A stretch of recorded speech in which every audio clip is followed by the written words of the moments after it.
Hi, let's learn AWS tools for data engineering.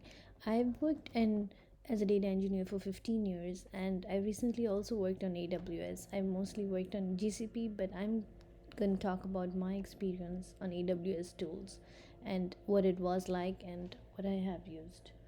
Here are some basic tools like S3, for example. S3 is a simple storage service. Basically, it's an object storage. What it means, it simply stores the data. It's kind of like, on your computer you have files and folders. It's that, like, it's a storage system basically. So it's like, as it says, it's a data lake for files, logs, and backups, so it can store your raw data. So you definitely need to know S3. If you're going to say you have worked on AWS, you would have to mention S3.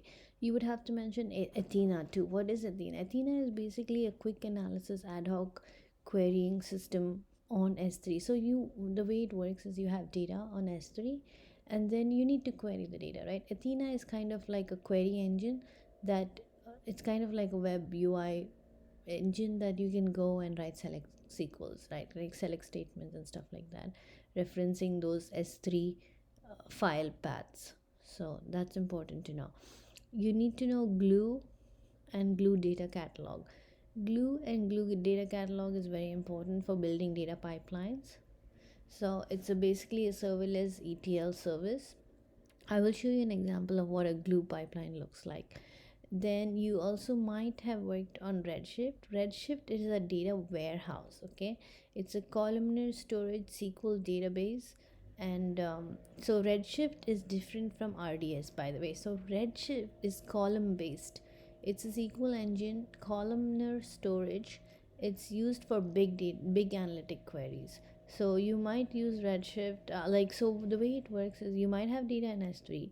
You can push the data from S3 to Redshift, which is another data warehouse. You load the data into Redshift and then you use the data, and then you can write ETL transformations using Glue to do that. And you can do all of this loading from S3 to Redshift using Glue, by the way. Then what else you need to know? You need to know RDS. Some companies have a relational database service. So like they might have an application running and the application writes to a MySQL or Postgres relational database. So usually the flow I have experienced is like uh, there would be an upstream application that writes to RDS. Then the RDS data can be migrated to S3 as dumps, and then from the S3 you bring the data from S3 to Redshift for final analysis, like doing some analytical queries on that. So that's basically that's how those three things fit in together. Then you also have Kinesis data streams for real time. So everything I mentioned so far is for batch processing. If you need real time, you need Kinesis and Kinesis Firehose, and then you need Lambda. What is Lambda? Lambda is a serverless compute. It transforms, filters, or route the data on the fly without servers.